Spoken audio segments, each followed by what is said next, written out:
Behind home plate, we bringing it to them all day. You know what's up? Welcome to Birdland. Win or lose, we bringing it to you always. You know what's up? Welcome to Birdland. Orange or black, we rebuild the pack. No matter where we at, you know we coming back. Section 336, we on this, so tune in. You know what's up? Welcome to Birdland. Yeah, welcome to Birdland. You know what's up? Welcome to Birdland. Now, here come the boys from Section 336.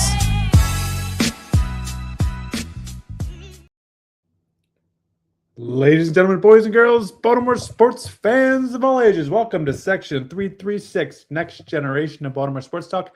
I am your endearingly stuttering host, Matt Soroka. As always, I'm joined by the button lever, Josh the Hook Soroka. Hey, man, how's it going? You're caught up to date with my stabbing myself? Well, I wasn't planning on listening to the Michael Mara show yet, but the headline... It's a show description, Josh in the emergency room. Yes. Intrigued me enough that I skipped over to listen to the part of what happened to you where I got in hooked. the emergency room. Where you got hooked. Yes. Literally hooked, yeah. Yes. I was picking up fishing rods in the garage and had one of the big hooks go into my finger. And modern hooks all have the barbs in it, so the fish can't get away. So you cannot just pull it out of your finger. I tried. It hurt horribly bad. I then went to the emergency room where they had to cut it out and then cut it apart, the lure apart, so they could get to the hook. Then cut the hook off of it, and then slice my finger to pull the hook out the other side. So nothing fun. Yeah, my kids aren't getting any fishing poles anytime soon. No. I'm glad that's not a hobby I've ever gotten into. And it's too dangerous for me, as you're pointing out. Yeah. You can't handle cutting the grass without getting poison ivy. I'd stay away from hooks if I were you.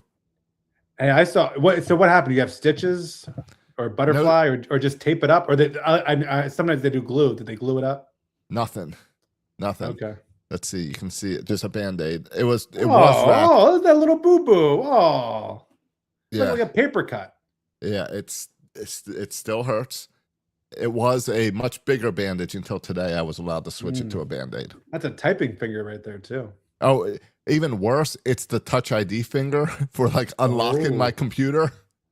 So I have to now, I'm one of those idiots that has a long password because I never actually type it in.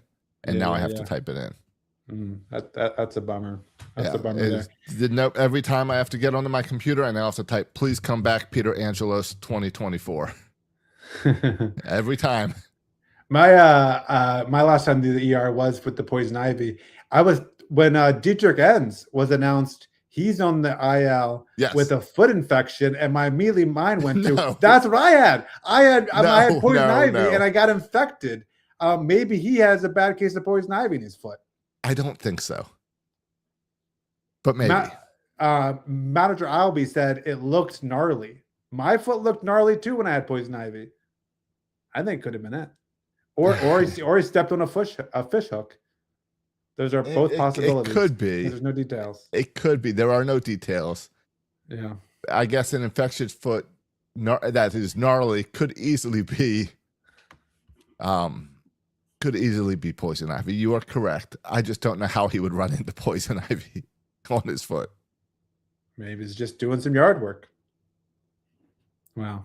It worked. I mean, I guess people were debating how they would shuffle the roster, but then I feel like we've had Albert Suarez since Zach Eflin, and we'll get to Zach Eflin, but as he went down, we had Albert Suarez come up, and then we had Cade Povich come up, and now we have our third pitcher. I mean, we're just already running through some pitchers here to start the season. Now we got Brandon Young up here. Yeah, who had Brandon Young starting in the second week of Orioles baseball? Yeah. It was inevitable that he would start multiple games this year, but not the second week. I thought we'd get a few weeks in. I thought we'd get to May, maybe. I did not. Oh, there's something about, though, like Eflin being hurt, and then we saw Hayes getting hurt today. There's something about the same guys tend to always get hurt. And now it's like, I'm just waiting for O'Neill. O'Neill's going to be hurt any day now. I can't believe Yeah. he's still in there. Yeah, at some point, whether it's just your body's kind of is not as strong or the way you play or something. I mean, but we see it all the time. I mean, right now we're just living it with Kerstead, and to a lesser extent, but still true, Jordan Westberg. Westy gets hurt seemingly 100%. every season now. So, and it seems like some guys stay healthy year in and year out, and some guys just get hurt every year. And so you're right. The O'Neill is a ticking time bomb, and hopefully. I mean, and it was just, I guess we can start with Eflin. It was just unfortunate because A, his stuff looked really good. He did. For the 4 innings that was in there. And B, I remember all the offseason talk was, and all the spring training talk was healthier than ever. Healthier than ever. Yes. He's like felt better than he has in years, and had this back surgery, in 4 innings. And hurt. You feel bad for Zach Eflin. And there's really no word right yet, Josh. Where the injury? Right. It was right elbow discomfort, but I think the bigger news was yesterday when it came out that he is going to Texas for a second opinion. Right. Which means the first opinion had to be pretty bad. Yeah, you didn't like the first opinion. Exactly. The first opinion was not you're okay. The first opinion was bad news. Had to be at least 60-day, if not more. Yes. Yeah. But either way, whenever we're talking about elbow plus second opinions, yes, it's not going to be good. It's not going to be. There's no happy ending here. And 3 weeks ago, we talked about how we have a depth of starting pitching, and now it's like, well, where are we? What happened? Yeah, well, I mean, I feel pretty good about the starting pitching still. The whole idea that a pitcher could get hurt and there's just pick your guy, whoever is rested or whoever's turn it is, because I feel about a similar level of confidence with Cade Povich or with Dean Kramer or with Brandon Young. And I think just time-wise, it was Brandon Young's turn, so he got the start. Well, any of these guys, I feel pretty equal with their. The guy I'm most excited to see is Trey Gibson. Oh, Trey Gibson too. Yeah, sure. He's the guy on there because we haven't seen it up at the big league level yet. I still hold out hope that it's even better than those guys. Yeah. Yeah, so I feel good about the depth, and I didn't want to use the depth as early as we have, but I feel okay about it. I do too with the starting pitching, and I mean we're jumping straight into this. It's all right. We're game 10 is going on while we're doing this, so we are 3-6 at the moment. And what's been interesting about the 3-6 loss is we have seen starting pitching blow the game, we have seen the bullpen blow the game, we have seen the bats go completely cold, and we've seen defense cost us games. All across the board, we've lost these games by every part of baseball. Yeah, it's true. It's true. I mean, from being late to covering first base with Jeremiah Jackson to like being picked off at first with Kobe Mayo, who doesn't steal any bases. It's like he didn't know what to do. He never gets on base, so he was confused what to do when he got to first base and got picked off. So it's like fundamental stuff too. Yeah, it's not one thing. It's been different. Saturday night, what's the chance of 2 balls in the bottom of the 9th to be hit over Dylan Beaver's head? Yeah, like that. Like, what's the chance of that? Yeah. So it's yeah. I don't know, Josh. The 3-6 start, if you just look at it on paper, it's disappointing. There's no way to get around it. Getting swept by the Pirates. It's not like we're going against the juggernauts of the league, right? No, it's a soft start. It's a soft start schedule wise. And so you would think, oh, this is a good opportunity to get off to a hot start. But the opposite has been true. Yet, with that said, I don't want to be all Pollyanna here, but there's some things I really like about this team. And that's the thing is, this is not going to be we're throwing a fit because this team is going to crap the bed again. I've seen plenty of things that excite me about this team, that think that no matter what, this team is always in the game. Even with this, I never felt like we were blown out of many games of these 6 losses. And I see the bats starting to come alive. I see bright spots in the bullpen. I've seen Trevor Rogers seems to be doing it again. Yeah. That's exciting in the rotation. So I'm not going to Orioles Twitter, Orioles Facebook, they can melt down and want to rebuild. And that's because that is filled with a bunch of people who have never seen this before, who just expect that you sign Pete Alonso and you win baseball games. They haven't been through 162 games. 9 games is nothing to panic over. And I believe last year, do you know where Craig Albanese was with the Cleveland Guardians last year? Sure, yeah. Do you know what their record was after 9 games? Well, they had their remarkable comeback last year, so I don't know what the record was after 9 games. 3-6. Yeah. And their season was perfectly fine. Oh, I like this. So we sometimes talk about players being slow starters. This is the manager's a slow starter. The manager's a slow starter. Don't worry. Yeah. No, it's just tell me, and I know we've talked about it before with other teams like the Nationals and stuff, where it's like you can't judge this team based on 9 games. Yeah. Anything There's always can still happen. With 9 games, I like looking at the standings. There's always quirky things. Like, for example, do you know how many teams in the American League are over 500 out of the 15 teams in the American League? Over 500? Yeah. 15 teams? Yeah. All right. Well, there's been some inter-division play or inter-league play. So I'm going to go with 13. No, there's 3. 3 teams over 500. There's only 3 teams over 500? The Yankees, the Guardians, and the Astros. That's the list. Really? Yeah. Wow. So the Blue Jays are under 500. The Rays are at 500. The Red Sox have only won 2 games. I remember everyone talking about the AL East is going. Every team in the AL East is going to win 100 games. Yeah. Right now, the Yankees are the only team over 500. I know. The Red Sox have 2 wins. Yeah. So it's like as bad as I think for the Orioles are right now. I see plenty of bright hope and future and all right. Well, let's get some specifics. All right. Let's get some specifics. What have you seen from this Orioles squad that you've been encouraged or hopeful about? And then we can talk about the other one. Like, what are there things here in 10 games that has you concerned if they continue that this could spell ugliness? I'll talk about the offense. The offense let's talk about the offense first. All right. Negatives, they've got a lot of strikeouts on some of these games. But the positives are they don't have a lot of home runs right now. And those normally come later in the season once things warm up. And what the Orioles are doing is manufacturing runs. They're still getting around the bases. They're getting men on. They're knocking people in with runners in scoring position. They're doing those type of things, which they have failed at for years and years and years. The risk numbers for the Orioles used to be horrible. It's not horrible right now. Yeah. Specifically, I think one of the reasons we are generating some runs without the home runs is Taylor Ward. For me, he has been a huge bright spot. Huge, yes. At the leadoff spot, he seems to get on base all the time, both with walks and hits. So that's been really encouraging. A 342 batting average right now. Yeah, and he's got a bunch of walks. So I'm sure he's over 400 on base percentage, and that's what you want from a leadoff guy. So he's my leadoff guy. Even when Holiday comes back, he's my leadoff guy. His OPS is 896. Yeah, that's good. So an excellent job at the leadoff position. Yeah, so that's been really encouraging. Yeah. The other for me though, just this, almost like, is this too good to be true? But like, this gets me so excited. Is it Blaze? No, though Blaze has been actually a pleasant surprise for me. Blaze has been a fun surprise. Has made that play he made the other day at third base. Yeah, Machado-ish. It's just incredible. It was just incredible. And but no, the play of Adley Rutschman offensively. Rutschman offensively. Yes, Adley's having a great start.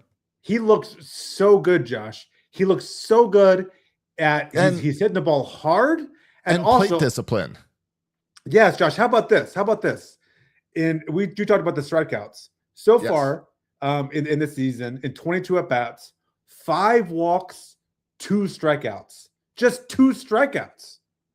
That's crazy. The only person on the team, the whole roster, who has 2 strikeouts or fewer is Ryan Mountcastle. Yeah, and he's only had like 5 at bats. Yeah, I think it's today his first start in a game.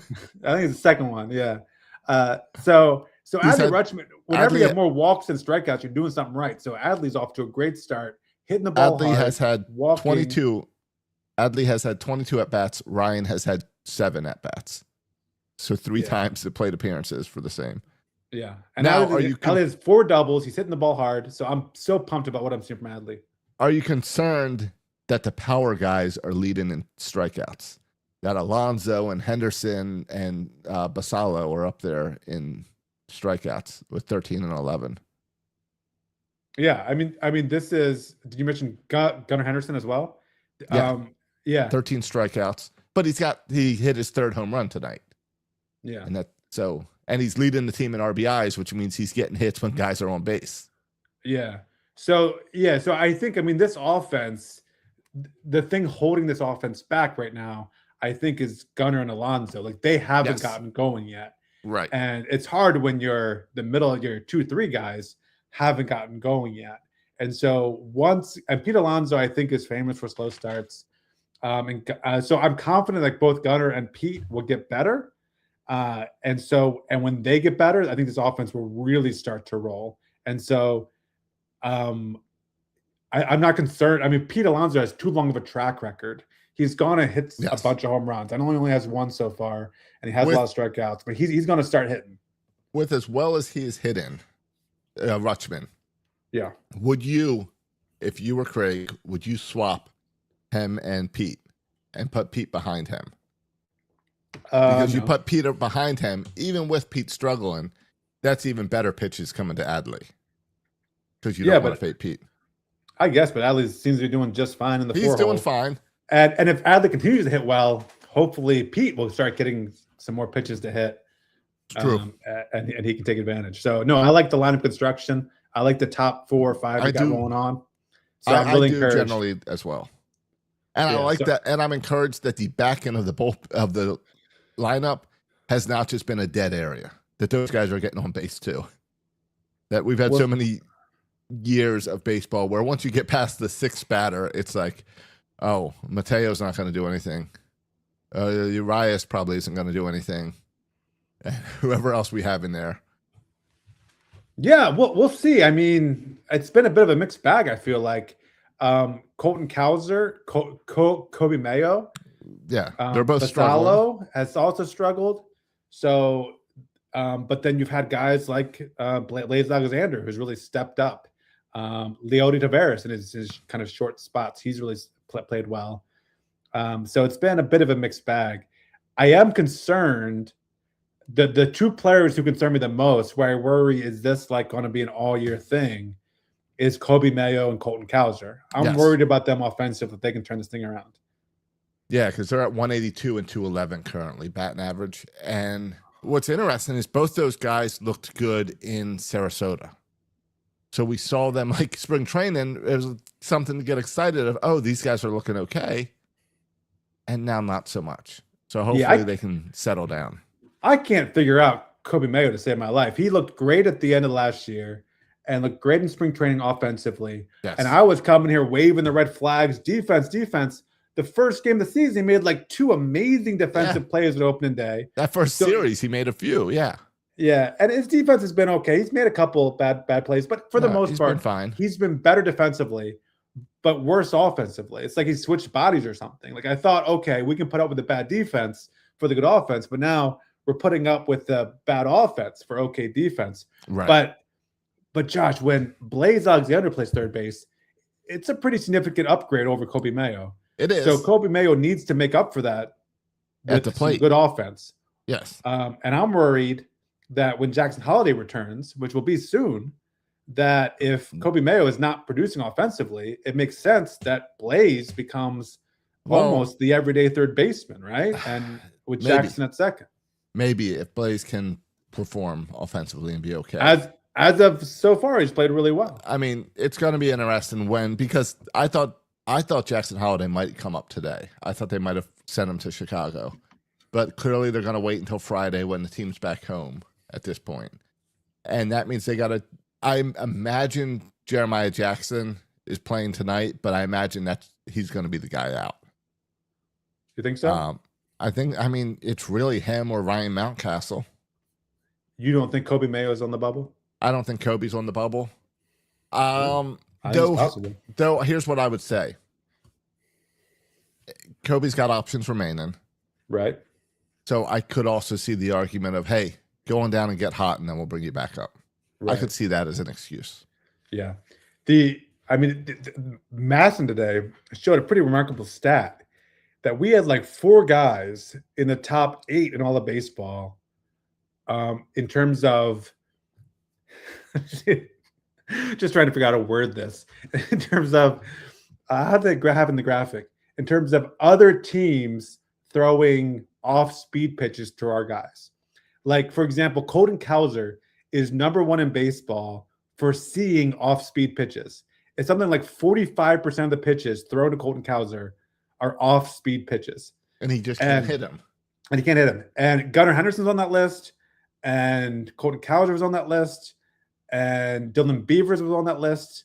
And I think maybe Adley Rutschman was the other guy on that list. So all young Oriole players on that list in terms of just seeing a ton of off-speed pitches. Maybe Kobe Mayo's on that list too. I don't know. So that's something Colton Cowser needs to figure out. How to hit off-speed pitching. That's something this team is going to see a whole lot more of. The off-speed pitches, there's a connection to that and all the strikeouts as well. Like we need to figure this out. Can you explain to me Colton Cowser, Dylan Beavers, center field? I always thought Dylan Beavers had speed and could cover center field. But then he had that game where on Saturday night where he could not get to the ball twice. Yeah. Is that a real knock against Beavers, or was it bad luck? What happened there? I don't know. I think it might be, because the question is, if Colton Cowser continues to struggle, who's going to play center field? Yeah, and Dylan Beavers is at his plate appearances are good. Right. He's a good plate experience, and he does seem to have speed too. Like not elite speed, but good speed. Yeah. So it's kind of, I agree. It's kind of weird. But I think from what I've seen of Taylor Ward, or certainly O'Neill, like they're not equipped to play center field. Leody Taveras, I think, is good, but I don't think can continue offensively enough to be an everyday center fielder. You don't want him in your lineup every day. Yeah. So I mean, I know people are kind of tired of Colton Cowser, but it's also what he brings defensively. But he's also not an elite center fielder. He's almost playing out of position a little bit. Like he should be playing left field. And so, I think that he feels like a left fielder. This could turn into a glaring hole at center field. But maybe at the trade deadline, we can trade for a Cedric Mullins or something. The trade deadline. Who knows? How's Cedric doing down in Tampa? Do you know? I don't know, but this Anthony Nunez kid, who we got in the trade for Cedric Mullins from the Mets, reliever Anthony Nunez, he looks pretty good. Awesome. He's been really I like this kid, kind of out of nowhere. And it's been a little fun watching these no names and seeing like Rico Garcia. I think has been pretty good. Anthony Nunez has been good. Tyler Wells actually struggled a little bit. I'm sorry, we were talking about offense. I just jumped right into the bullpen, but it's all right. It's kind of interesting watching these unknowns come up in key spots and try to kind of prove their spots. It feels almost like spring training in the bullpen as you have all these young, unproven pitchers trying to show that they belong here. It definitely feels a little bit like, with the pitchers. I will say Cedric Mullins currently has a batting average of 132. Okay, so he would fit well in this with line. 38 plate appearances. So, no, I believe that means that Colton Cowser has a better batting average now than Cedric Mullins. Yeah, so it could be worse. Yes, it could be worse. All right, so that's the standoff. That's things that kind of stand out to us about this lineup. We're happy with the order. We see progress. We see things to be excited about. Worried about Pete and Gunnar. I mean, I'm not worried about Pete and Gunnar. I'm just dreaming when Taylor Ward, if he is playing the way he's playing, if Adley continues to play the way that he plays, combine that with Gunnar and Pete actually playing how they're capable of, I mean, that's a juggernaut of a first 4 that a team needs to get through. And then the young players, Basallo and Mayo, I'm a little concerned about them. I want to see what they can do. And then Cowser as well. Like I think that's something to watch through the course of this season or the course of the next month or so. And then in the meantime, I think I've been really impressed with the depth in terms of the roster positioning offensively with Jeremiah Jackson, Blaze Alexander, Leody Taveras, even O'Neill. I like the depth that we had. So offensively, so I feel like that's a strength of this team. And we're going to be even stronger when Jackson Holiday comes back. All right. Well, let's talk about next. We talked about the lineup. Let's talk about the starting pitching, the rotation. Yeah. The huge bright spot is Trevor Rogers. Trevor Rogers, what's his ERA now? 138. 138 with 13 innings pitched. So 2 starts. Yeah. He's pitching like he did last year. He fell right back into with the whole, can he do it again? He clearly can. It looks like. Yeah. Yeah. Now there has been, especially in that first start, some traffic. There's been a good amount of traffic. They're getting hits. He's walked some guys. So I feel like but Trevor Rogers kind of always, even last year, one of the reasons I think people thought this can't last is he toes the line a little bit and he doesn't strike out a ton of guys. So a lot of these elite starters, when people talk about Skubal and Grosche and all these and Garrett Cole and Paul Skeens, it's usually high strikeout numbers. Yeah, Trevor Rogers is not high strikeout numbers, right? No. He doesn't strike you out. He just gets weak contact after weak contact, and so he's continued to do that the season though. So yeah, Trevor Rogers certainly is a bright spot. And I mean, our starters have 2 wins, Josh, from our starting pitchers, and they're both by Trevor Rogers. Yeah. Yeah. So Trevor Rogers, clear bright spot. Let's see who's next in the rotation. Kyle Bradish. Yeah, that's a little concerning. Yeah, he's 2 bad starts. Yeah, he had 2 bad starts. 2 starts, 8.2 innings. He has a 6.23 ERA. What happened to Kyle Bradish? Yeah, I mean, and the first game, okay, only pitched 4 innings. He only gave up, I think, 2 hits in that game. Had some walks, so it was okay. But his pitch count got up fast. Yeah, and the Pittsburgh game, that's the one that got ugly. Another 4 innings, gave up a bunch of runs. I think they're keeping the pitch count down again intentionally with him because still coming back from not pitching a full season last year. So there might be some of that. But those are two not great offenses. And so that's part of the concern too, is these are 2 not good offenses that touched him up for some runs. But the strikeouts were still there. He still got the swing and misses. He's still over a strikeout an inning. Right. So his stuff is still good. I think, I think Coach Albie talked about, or Manager Albie talked about the fastball location. The walks, right, are concerning. I think he has 6 walks. Yeah. Let's see. He has currently, where's walks? Yeah, he has 6 walks. Yeah, 6 walks in 8 innings is wild, Josh. That's true. That's true. Because Rogers has 5, but he's done 13 innings. Right. And again, that's too high too. But you would think like Kyle Bradish can figure that out. Like his stuff is good enough. So he's still getting the swing and misses. He's still getting the strikeouts. I think he'll figure out the fastball location. I think the walks will go down.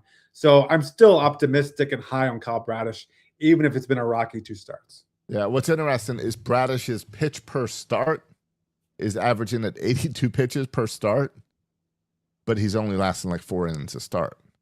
Where Trevor Rogers is at 89 innings per start, and he's going 6 innings. Right. And this is part 2 why Trevor Rogers in some ways has a unique advantage of not getting strikeouts, but getting weak contact. Okay, yes. Because he's not going deep into counts, trying to strike people out. He's trying to get you on the 3rd pitch. And a few pitchers do that. And I think national pundits and people in the media, I think they poo-poo that because they want to see strikeouts. But, there's some advantages of going deep into games and producing weak contact and throwing less pitches per inning. I just want to see outs. Yeah. All right. Next up would be, is it Shane Baz? I think would be the third game, I believe. Yep. Yeah. His last start against Pittsburgh, really good stuff. I like high 90s fastball, even throws high 90s late into the game. Yeah. I really like what I've seen with Shane Baz. I don't know about you. I think he's got really good stuff. I know I want to the wins aren't there, and You like to see him get deeper in the game. Oh, that's fine. But the stuff looks really good to me. Yeah, he's not getting deep enough into games, and that means the games aren't being locked up. 3.27 ERA, not too bad for 2 starts, especially when they're both losses. So yeah, and we'll see when he builds up because they always the first start they limit him anyway. I'm curious to see his next start. How much pressure on Shane Baz by signing him with an extension before his first start? Josh, did we ever even talk about his extension on here? No, that's what I was just wondering. I don't think we have, right? Yeah, I don't think we have either. How do you think about your thoughts on the Orioles decisions? You know what? We haven't, because they made the announcement the day after opening day, on that off day. That's right. So what are your thoughts on the Orioles choosing to not extend Gunnar Henderson or Trevor Rogers? No. And instead extending Shane Baz. What? I'm just asking the question. I'm asking the question. No. You are too smart to fall for that. If they could sign Gunnar Henderson for a 5-year deal like this, they would. I know they're like okay, sign Trevor Rogers next. Trevor Rogers how many guys who are having a great year sign extensions on the final year of their deal? Right, exactly. When they're having a great year. There's no incentive for Trevor Rogers to sign an extension. Yeah, and exactly. even that, there's no motivation for him. Just wait. And the Shane Baz deal, 5 years, $68 million. If he's our 4th starter, that's not bad. That's not bad numbers either. And as prices go up, it's not a bad contract. It's a pretty good contract for the Orioles, no matter where he is in the rotation. Assuming it's like here's why it seems like a win-win to me. A, he's not making any money this year because he's still in the really early arbitration years. So this gives them a lot more guaranteed money now, and as opposed to no guaranteed money after this year. And he has a pretty extensive history from being drafted of being hurt a lot. He's been injured a lot. And so this gives him, he could, his arm could fall off tomorrow and he's still guaranteed all his money. And so his motivation seems to make sense. I've been hurt a lot. I'm not making very much money now. Here's sounds out of line. I get money now and I get it guaranteed. So the motivation for him makes sense. And that's the risk we're taking by signing a pitcher who has a past being injured. Yeah. So that's the risk we're taking. But it seems like a very safe, makes sense on both sides kind of risk. I think the Orioles are optimistic he can be a number 2 starter, but you're right, for that price tag, we'll take him as a number 4 starter. It's about $12 million a year. Right now, Dean Kramer signed this January for $6 million a year. Oh yeah. So, if he was on the free agent market, it's wild. Like part of this is because you're buying out some arbitration years. Yeah. Yes, correct. But it's it's a great move for the Orioles. And I hope they continue all season to extend players.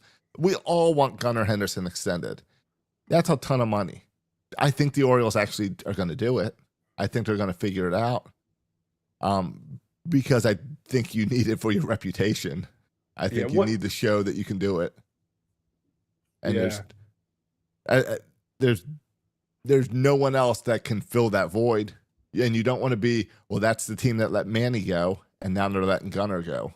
You could maybe Jackson Holiday with an extension, but Jackson Holiday's no Gunnar Henderson at the moment.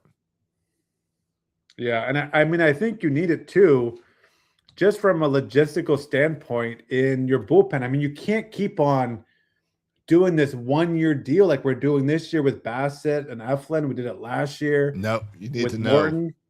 You need to have some stability there. And at the end of this year, right, Zach Eflin is going to be a free agent. Chris Bassett, I guess he has an option maybe. Zach Eflin. Yeah, I think there's an option. Chris Bassett's going to be a free agent. And then if you look at Kyle Bradish, he only has having a couple more years and he becomes a free agent. Yeah. We'll be having the same discussion in November that we had last November of sign an ace. Go get a guy. Go get a guy. Oh, and Trevor Rogers, like this is it for him too. So I would love a Trevor Rogers extension. I just don't know how you get it done with how he's performing. The only way you get it done is if he gets hurt. If he's a Tommy John candidate, then you get it done. Yeah. But other than that, you're not getting it done. Yeah, I mean, he's making $6 million this year, and is going to be a free agent. I mean, Right. and he is, if he continues to pitch like he does now, he's going to get all the money in the world. He is. And, I guess the only, and I don't know who else is in the free agent market. I know hopefully Scooble will be out there. So maybe everyone will be so distracted by Scooble that we can get Trevor Rogers for less than Scooble. But yeah, hopefully we've already started with Rogers of, hey, you shall Baz. Yeah, we saved your career. How do we get you? How do we get you here? Yeah, it seems like maybe Kyle Bradish is doable if you wanted to do that. Yes, I don't know if you want to do that. Coming off the Tommy John, I want to see a little more. Yeah, and Gunnar Henderson feels a little bit too close to free agency now. I feel like almost you missed that window. Yeah, but Gunnar. I also feel that you're going to have to overpay Gunnar because you missed that window. But I don't think you can let Gunnar go. I think you don't. I don't think you can afford. We talked plenty during the offseason about how the Orioles have hurt their fan base this offseason. And you're seeing it with attendance as you predicted. And you're seeing it with the fan response. Now, winning cures all. So they start winning and it'll cure all that stuff. And people will show up and there'll be excitement about the team again. But I don't think this fan base is ready to go through losing Gunnar Henderson. Yeah, but Josh, the counterpoint, if we have, I mean, this year's off to a rough start. If we have another 2024 season or 2025 season this year, doesn't that seem to start to say, well, maybe the way this team's constructed is not working? So let's not just re-sign everybody. We're going to need to start making some tough decisions, right? That would be the argument. And Gunnar might be at the center of that. We can get a bunch of prospects for Gunnar. We can retool this thing. You know. All right, now you. I don't want to go whole rebuild, but I'm just saying. No. You sound like when you go with that attitude, you sound like Raven fans, and then you also sound like the guys who are on online now saying, "Hey, remember these aren't the young kids anymore. Gunnar and Adley and Colton, they've been up here a few years. They are now veterans, and this isn't acceptable anymore." But isn't that true though, Josh? It's all true. Yeah, it's all true. It's not acceptable. And if it's not going to work this year after signing Ward and Alonso, if it's not going to work this year, then I think you need to really rethink the way this team's constructed. I think if you this is a conversation down the road, but this is a conversation down the road, but I don't think this fan base can go through losing Gunnar Henderson because the young adults who are Oriole fans now, as kids, they lost Manny Machado. And if they now lose Gunnar Henderson also. But they got Chris Davis. Yeah, exactly. Exactly. I don't think that would be something you'd want to do to the fan base where you're already struggling to sell season tickets and all. Okay. Especially when you're looking down the road at expansion and stuff and not losing that Nashville market. I mean, no team gets hurt as bad during expansion teams as Baltimore, it seems. I'm sure we'll have a good TV deal if that happens, where they'll compensate us in some kind of massive deal. And then 15 years later, take all the money back. Yeah, take us to court for a decade. Yeah. And then take most of the money in the court. Yeah, and then. Yep. Yeah. Exactly. So I just don't think as a fan base you really want to do that. All right, but we were going through the rotation.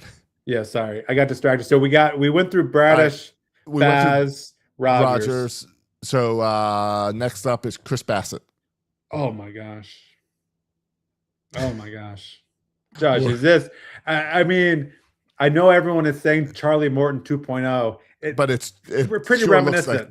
I've seen this movie before. Yeah. I thought it was different. Now, 14.21 ERA. Really, really bad day on, was that Saturday or Sunday? When was that? It was Easter. It was Easter. That was Easter. Disaster. That was Easter. Just like Charlie Morton's Easter disaster. Yes. Yeah. Maybe we shouldn't play on Easter anymore. No, we should just crucify Chris Bassett. No, stop. No, we as a country don't respect religious holidays enough. We should take off Easter. I mean, kids go to school on Good Friday and have to go to school on Monday. Isn't that outrageous, Josh? Not here. They had Good Friday off. Oh, really? Yeah. Oh, yeah. No, here they had to go to school Good Friday. What about the Monday after Easter? They go to school? Yeah, they went to school today. All right. Chris Bassett has lasted 6 innings total. With one start? That's not bad. That would be 2 starts. No, okay. That he has gone Okay. 6.1. He has given up 12 hits, 10 runs, walked 6 guys. He only has 3 strikeouts. Yeah, it looks like. I mean, it looks like it can't get And- anybody out. And 81 pitches. So he's pitches per start. So he's still getting all his pitches in. He just can't get anyone out.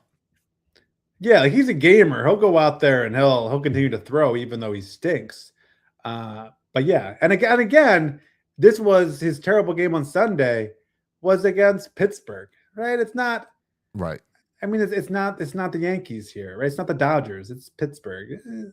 You shouldn't give up that many home runs or that many runs against the Pittsburgh team. So yeah, it's 2 bad starts. Now, the frustrating thing is the starts are so bad that it's hard to even stay competitive, right? Like the Pittsburgh game, Yes. the game was over in the 2nd inning.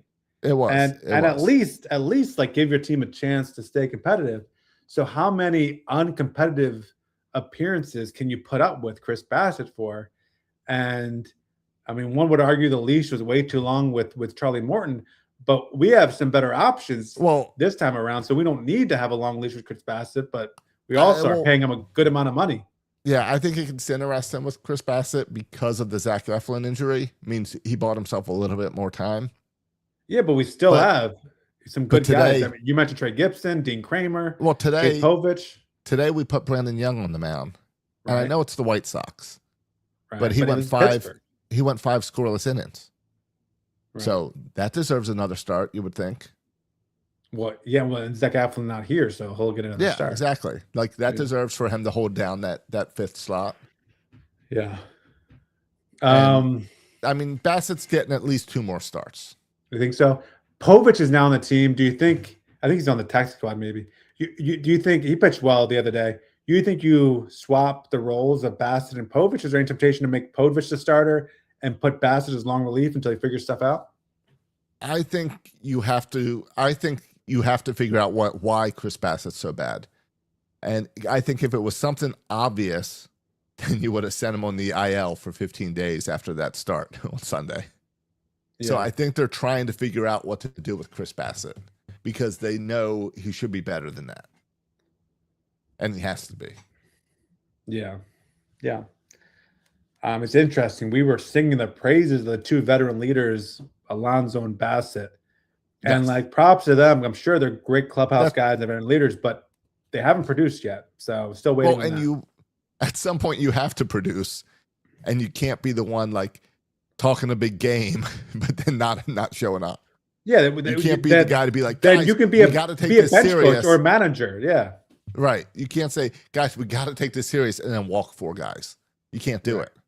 Right. And so there could be a little bit of, I think this happens in sports a lot, of like trying too hard. Right. I think that happens a lot in sports where especially if you on try your too hard, first you start. struggle. Your first start with a new team. Yeah, totally understand that. And you're a veteran, you're a leader, so there's like you're putting more pressure on yourself, and that could actually lead to bad results. And that's why I forgave some of Shane Baz's first start, because I can't imagine the extra pressure he feels after that contract and first start in Baltimore to show up. Yeah. So, all right. So yeah, Chris Bassett, I think he's got a few more starts in him, and but we're certainly going to watch him and see how he performs. And but we're concerned there, but we'll see. You also, I mean, whenever you talk about Chris Bassett, the reason the Charlie Morton comparisons come up is because he's 37 as well, right? He's not, and he's not young, so you would expect his stuff to decline. But he was sold to us exactly like Charlie Morton, an old guy, nothing flashy, but he's an inning eater.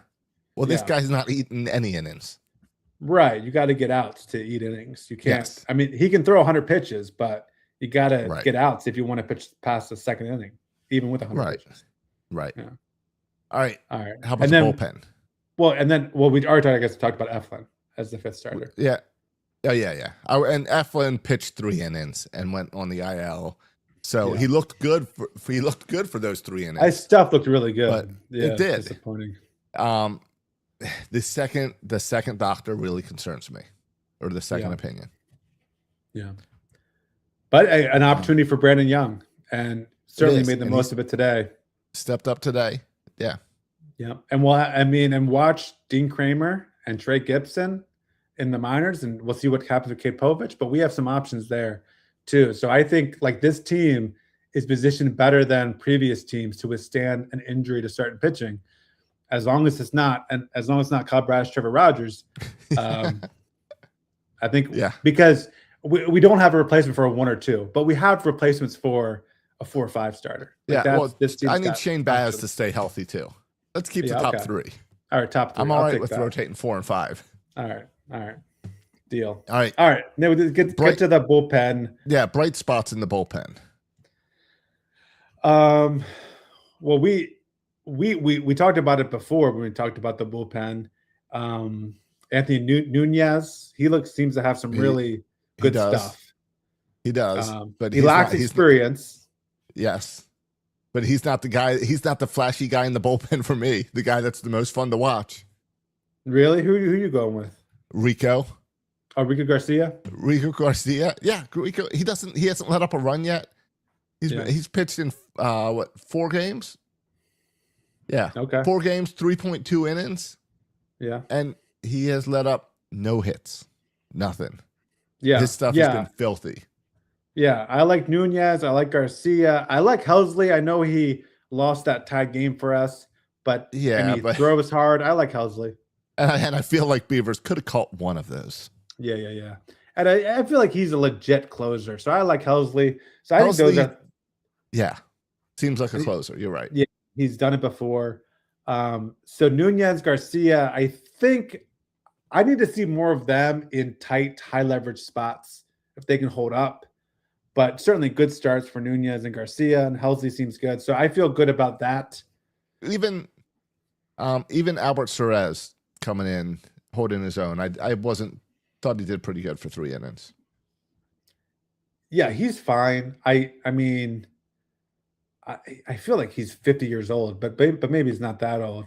I think he's a good veteran. He's fine. 36 years old. Oh, he's younger than Bassett. All right. Take it back. Josh, I haven't been impressed with Tyler Wells. No, Tyler Wells is on my list of negatives for the bullpen. Yeah. And we keep giving him opportunities. He's pitched 4.2 innings, 5.79 ERA. I know the Orioles brought him in again tonight, and he did all right. What I saw 1 inning, and he was in there pitching and got us through the inning. But for a guy who was a guy that we felt like was on the bubble for starting, and a guy that we argued had the stuff for the back end of the bullpen, we haven't seen any of that. Yeah, he doesn't look sharp, and that has me a little concerned. Hopefully, I can figure it out. You wonder about. He's been so good in his short stints as starter, and he's done the bullpen thing before, so it just made sense. But hopefully, he can figure things out. Are you concerned about Yenier Cano at all?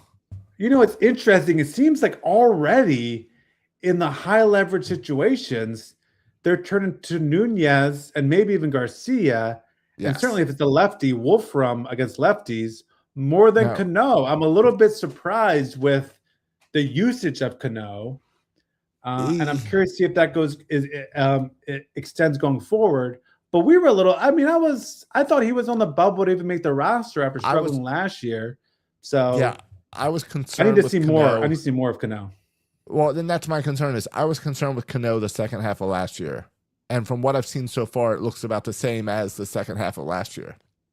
Yeah, and not the lights out, stare you down guy we've had in the past. Yeah. So. I'm curious to see if he can continue to produce strikeouts, if he can continue to produce ground balls, because that's what he should be producing, strikeouts and ground balls all day. So yes. I need to see. I haven't seen enough of him this year. I want to see more Cano. Agreed. All right, that takes care of the Orioles roster. Well, and just real quick, yes, with the Keegan Aiken injury, well, with the bullpen, and we have a lefty specialist with Keegan Aiken out, right, and now actually with Dietrich Enns. Now they think about it, with Dietrich Enns also having. Oh yeah, I forgot he's the foot infection down with the foot. In terms of lefty bullpen, I mean, I know we brought up Kapovich, but really, in terms of high leverage bullpen lefties, It's it's Grant Wolfram. No, it's Grant Wolfram. Okay. And Grant Wolfram, I feel like in these key spots at the end against lefties, it seems to me he's pitched well so far this year, but he seems a little bit in over his head to be the guy coming in all these key situations. He's as a lefties. I think we're missing Keegan Aiken as that lefty back in the bullpen guy. Wolfram is tough to figure out because he's got strikeouts. He gets his outs by strikeouts. The problem is he lets up a lot of hits and runs in between those strikeouts. Yes. Yeah. Yeah. So I mean, he's another guy who doesn't have a much of a track record in the major leagues. And so he's kind of a veteran minor leaguer. So he's good. I feel like there's a bunch of these guys. Yes. Good he's getting an opportunity, but I don't know if he's ready for be the 8th inning guy or 7th inning guy when you're facing a couple elite left-handed hitters. I don't know if he's that guy yet, but we'll see. I mean, I think hurry up Keegan Aiken. Grant Wolfram's doing an okay job so far, but I think Keegan Aiken's an upgrade there whenever he comes back. Yeah, I agree. But it's good for him that Aiken's hurt because he gets this opportunity to show that he can kind of pitch in that role and keep his job there. Oh, your boy Rico Garcia is in the game tonight in the 8th inning. He just look at that, another key spot, right? This is a hold situation, 2 runs up in the 8th. Rico. Turn to Rico. You don't turn to Tyler Wells. You don't turn to Tyler Wells. You don't turn to Cano. Isn't it interesting? You turn to Rico Garcia. Because, I hope it's a pattern of not sticking with a guy, but going constantly with the hot hand. I love that move from the bullpen. I think you should always go with the hot hand and not be like, oh, this guy's our 7th inning guy. This is our 8th inning guy. No, you put Rico out there because he's your best guy out of the bullpen right now. And you need to get down this heart of the lineup. That's what Rico's there for. Yeah. All right. Well, again, not a long track record. I mean, he had 9 holds last year. And no, that's why I'm saying it's not a track record thing. It's a hot hand thing. Yeah. And I like that. All right, outside of the roster, are you jealous that all this new stuff went into Camden Yards and we haven't been able to make it up yet? It looks good. Looks good, Josh. It all looks good. Nice. And I hear I hear the sound system's good. You can actually hear things. Don't think you have trouble finding a seat or a ticket either. No, plenty of seats. Plenty of seats. You can do that. You can do that 3rd in and move around. No problem. Yep. And last thing I had on my list was the ABS system. What do you think of it so far? What do I think of it so far? I'm a little bit torn with it. Here's what I like about it, and I was telling everybody. No one listened to me. I was telling everybody there is people were like the critics of it were like, oh, it's going to slow down the game. It's going to take away from the game. It has gotten the crowd into it. That's what I told everybody. I said, you haven't been to a minor league game when there's a close call and everybody turns to the board and there's like almost nothing more exciting than an ump getting a ball overturned for a strike 3 strikeout. It's one of the more exciting moments when you go to a live game.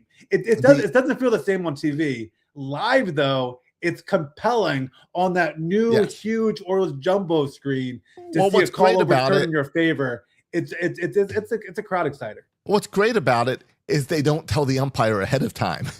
So there's not a call and then we show you why. It's hey, let's all look at this at the same time together and see what the play is. Yeah, the fans find out at the same time as the play. Quick. It's fast. It's great. Yeah, I love it. Now, what I don't and I love how they measured all the players, so there's no real argument. Like it's nailed down. Like the strike zone's the strike zone. Love all that. Yeah, I am at the same time as much as I love the ABS. I now want it expanded to just all pitches are ABS. And let the umpire just be told in his ear, ball, strike, and they relay it. Because there's no need to show up the umpires. Let's get the call right all the time. It'll never happen. It'll never happen. I don't want a game to come down to game strategy of whether or not to challenge. When I'd rather just have the call right. I disagree. I like the strategy. I also think, I don't think that'll ever happen because the catching position would go away. Like that whole skill of catching and would go the away pitch of framing pitches. Yeah. Yes. And I think there is something to the art of, the umpire's calling inside fastballs. So can you kind of inch the ball a little bit into the inside to get away with a strike there? And oh no, it's a hair. Like it annoys me. There it is. Like obvious calls overturned, I'm all about it. Obvious calls. I mean, we saw the World Baseball Classic. One of those games end on a terrible low strike call. And so, but like it's kind of like when someone, and there was a moment where a White Sox player stole second base tonight, and we challenged and overturned the call because when he slid on second, his leg popped up a millimeter, and we tagged him. And that feels like against the spirit of he really stole the base. Okay, so bumped up, and that feels like the ABS. Are we nitpicky here? Does it take something away? So I'm a little bit concerned about that part of the game. You kind of convinced me with the pitch framing and with pitchers and catchers having to work strategy with how the ump is calling the game. Yes. And hitters have to adjust, and pitchers have to adjust. Got me with, if we're straight ABS, then you're just going to teach a guy to be a machine and always hit that spot and not work around the spots and not work with the umpire. So you got me there, and I'm starting to come around a little bit on the strategy. Because I like the strategy. Well, I feel like when we went DH across the board, we lost that beautiful manager aspect of how to manage your lineup construction and when to call in a pinch hitter for your pitcher and all that the National League had. That made the National League so much fun. And now we've got even though the manager can't make the call to challenge it, he definitely gives them permission or not and controls it and talks to the teams. There's no way they're not going up there knowing, hey, if this is a tight spot, challenge if you think you got it. Oh yeah, but Josh, yes. that might be fine. I think Kobe Mayo has challenged a couple of ones, got him wrong. Yeah, Kobe Mayo maybe shouldn't have the green light. Yeah, and maybe Auburn has told him he doesn't have the green light. But if you're up there and you feel like you just got screwed, I might tap my head even without permission because it's just like a gut reaction. Oh no, that's not right. Tap. And I can't wait to see that happen at Little League. I can't wait to see Little Leaguers just do it for fun. Like I don't like that call. And start tapping. No one is not going to do anything, but just a slight way to show up the ump. And I'm excited for that. Yeah. So I like it for the most part. I also think, I mean, we talked about Adley Rutschman has a good eye to start the year. There's value in knowing the strike zone. And this seems to like encourage and promote knowing the strike zone, right? So you can challenge. You can only challenge if you have a really good understanding of what a ball and a strike is. And that seems like a good skill to have. And you're rewarding that skill with the ABS system. So I kind of like that too. And people who don't know the difference between a ball and a strike kind of get screwed over because they don't know when to challenge. Yeah, and you know what? They made a whole big deal about how they're not going to show the strike zone on TV anymore or whatever because they're worried about cheating. It doesn't bother me at all. I don't notice it from the TV broadcast. It's still, they show it like a little right after the pitch. It's perfectly fine. Yeah, I don't care. In fact, I think I prefer it. We lived for years without it. It's looking like a video game. Yeah. It seems like, Josh, in terms of big baseball decisions, all of baseball does, all they do is hit home runs, right? It seems like every decision they made recently, whether it's the extra inning rule, whether it's the larger bases, certainly the pitch clock, now the ABS system, it seems like, you know, for a while they were afraid to tweak with stuff. Now they're tweaking stuff, and it all seems to be working well and for the betterment of the game of baseball. Leading, I know that it hasn't shown up with Orioles attendance, but overall it seems like popularity of baseball is on the rise. It does. And I know people complain, if the one thing I hear people complain about that baseball got it wrong is how the games are on all the different streaming networks. So sometimes you don't know where the game is, whether it's on Peacock or Netflix or Apple TV. And where it is. Yeah. And those people just got to get over it because that's just like when we were growing up. That's the nature of sports right now. That's sports now. And it's just, and everyone complains, well, it wasn't like this growing up. Yeah, it was. It was called cable TV, and you just didn't know what channel it was on, whether it was Fox or TBS or where it was. We had the exact same thing, but now it's apps. Well, and I tell you, Get over Yeah, it. it does feel. I mean, even like the Oscars is moving to YouTube TV in a few years, right? Well, But that's because no one watches it. but that's not true. The ratings are Yeah, it still is. No, it's better not. than The ratings are in the dump. okay. More people I don't. go to I don't. Oriole. I don't know about Oscar rating numbers. I'm not getting this discussion. I think more people go to Oriole games than watch the Oscars.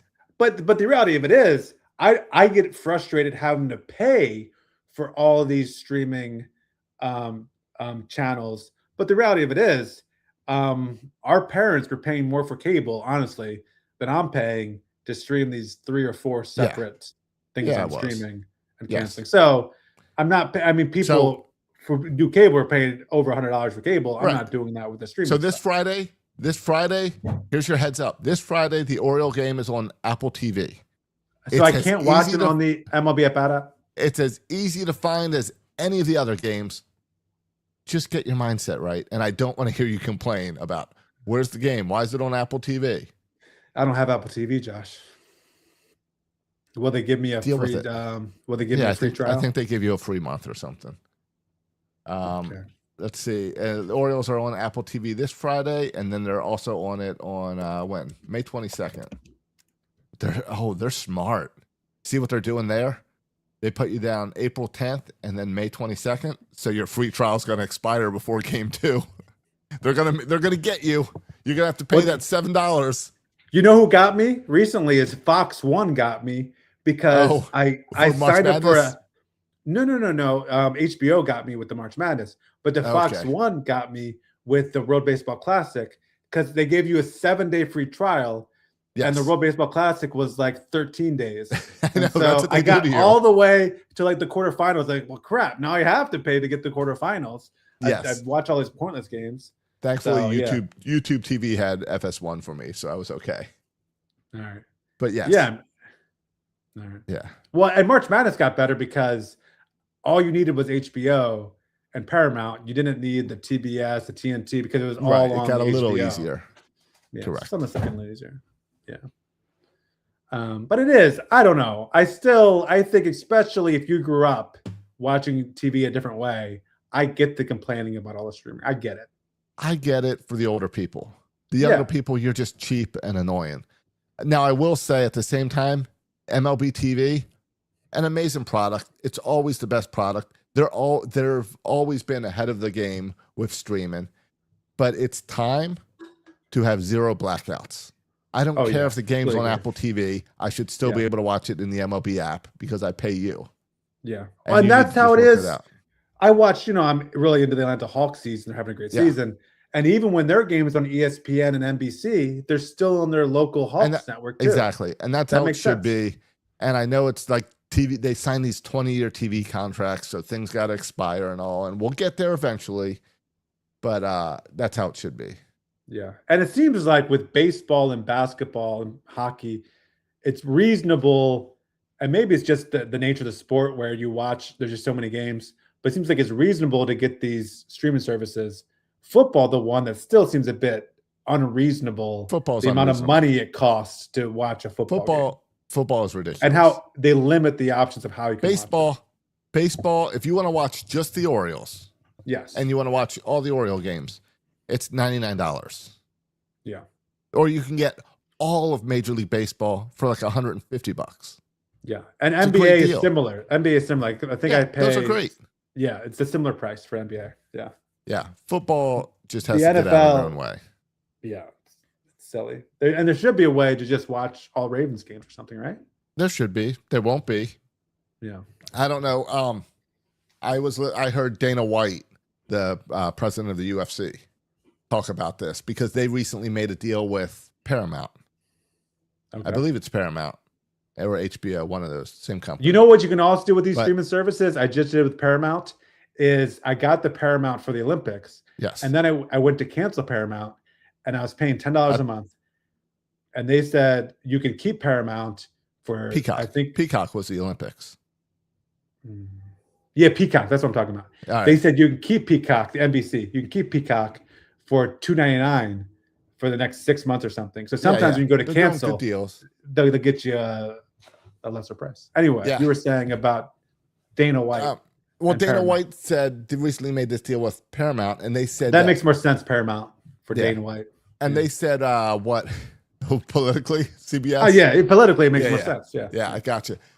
No, but he was saying what they finally made the deal because there was so much people stealing the pay-per-views that it wasn't they weren't making money and they were getting all this bad rap and people were just stealing pay-per-views, so they've just made a deal with Paramount where now they're making more money than ever with these monthly fees, and that's what I think the NFL is going to have to do. Is the NFL is going to hit that point where more people are stealing games than watching them on broadcast TV.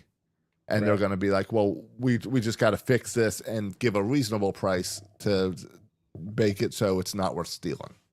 Yeah. Because what's great with NFL is you pay all that money for the Sunday ticket and you still have to watch commercials and all the same commercials. Yeah. So it's ridiculous. They're getting their money. All right. Are you trying to delay the end of the show with the end of the Orioles game? No, I'm saying quick. Let's end the show before. Oh my! Pete Alonso just made an unbelievable play down first base line. Yeah, and it's not just that it was a great play; it's the situation, right? There's two runners on. Situation. 2 runners There's on. no outs. 2-0.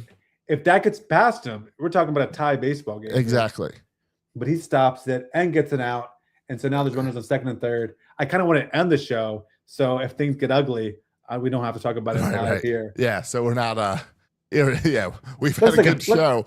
I don't know how I feel about ending the show with us angry that the Orioles fell apart again. Yeah, it looks like a packed house in Chicago too. Wonder if that's a sellout. I'm just kidding. I don't know. Open seats everywhere. Is there? Well, they do the. Well, it's cold. Look at all the winter coats and blankets. It's cold in Chicago. I know that I've now become like sensitive to the cold, and because I've adjusted to this Florida weather where it's like it was 70 degrees outside today, so I turned on my heated seats. That's silly, but I've adapted. But I'm the same way. It was like 60 cold. And I'm bundled up in a sweatshirt today in the 60s. Yeah. I'm like, why not? I'm in shorts and t-shirt, but I've got the heated seats on because it's nice to be comfortable. Yeah. So all right. Let's get out of here. Yeah, I guess we're just going to end Let's hope the Orioles win. I mean, this is a great sports Monday. I can't believe we're doing the podcast tonight. I mean, we got the national championship on. Of course, my Hawks are playing the Knicks, and then we got this game. I got to go watch some sports after this. All right, let's get out of here. Thanks for listening, boys and girls. Like us on Apple Podcasts. I mean, leave us 5 stars and a review. Yep. Follow us on all your social media platforms, including Twitter at Section336 for me. And at Josh Soroka, and everything is at section336.com. All right. Thanks for listening, boys and girls. And as always, go O's.